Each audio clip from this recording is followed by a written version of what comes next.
जब ख्याति आंसुओं में डूबी होती है। उसी वक्त पराग आता है और पूछता है कि वह क्यों रो रही है, मगर ख्याति सच्चाई छिपाने का फैसला करती है।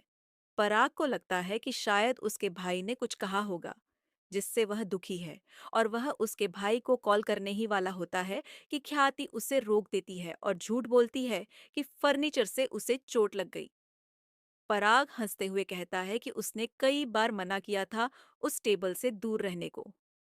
वह टेबल हटाने की बात करता है, मगर ख्याति मना करती है और उसे याद दिलाती है कि वही फर्नीचर प्रेम की यादों से जुड़ा है।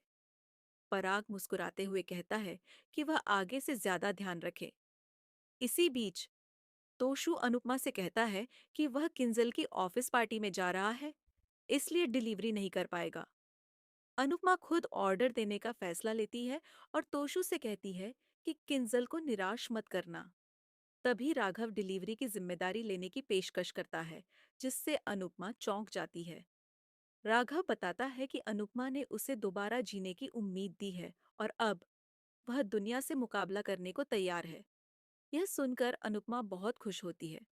फिर राघव कहता है कि वह अपना केस दोबारा खुलवाना चाहता है और अनुपमा से उसे फिर से लड़ने की प्रेरणा मिलने का धन्यवाद करता है।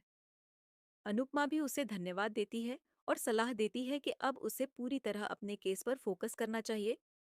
दूसरी ओर प्रेम राही से दूरी बनाए हुए है और कहता है कि वह उसकी वजह से खुद को खतरे में नहीं डालना चाहता। राही को लगता है कि अनुपमा ही प्रेम को समझा सकती है, लेकिन वह उसे परेशान नहीं करना चाहती। ख्याति भगवान से प्रार्थना कर रही होती है, तभी मोहित अचानक उसके सामने आ जाता है। वह बताता है कि उसके मामा ने उसे जेल से छुड़वाया है। मोहित ख्याति से कहता है कि पूरी दुनिया की फिक्र है, लेकिन अपने बेटे की नहीं।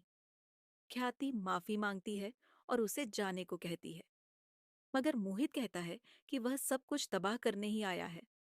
तभी ख्याति की नींद खुलती है। ये सब बस एक सपना था। नींद में घबराई ख्याति को पराग संभालता है और कहता है कि प्रेम की नफरत के बावजूद वह उससे कितना प्यार करती है, ये एक बहुत बड़ी कुर्बानी है। अगली सुबह राही अनुपमा को ख्याति और मोहित की सच्चाई बता देती है। अनुपमा को हैरानी होती है कि प्रेम ख्याति की कुर्बानी को समझ ही नहीं पा रहा, और ख्याति ने मोहित से दूर रहकर कितना बड़ा फैसला लिया है। इधर मोहित अपने मामा से मिलता है और जानता है कि ख्याति ने उसकी मदद करने से इनकार कर दिया है।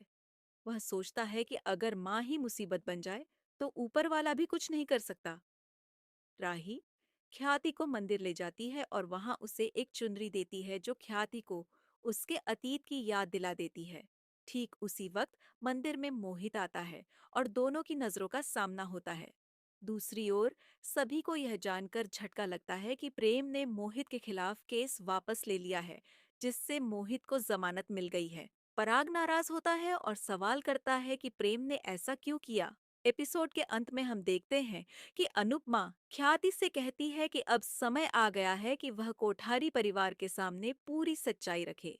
ख्याति अनुपमा और राही से उसका साथ देने की गुजारिश करती है और दोनों उसका समर्थन करने का वादा करती हैं। आपको आज का एपिसोड कैसा लगा? नीचे कमेंट में जरूर बताएं। ऐसे ही डेली अपडेट्स के लिए वीडियो को लाइक करें और चैनल सीरियल ट्विस्ट को सब्सक्राइब करना न भूलें। Thanks for watching.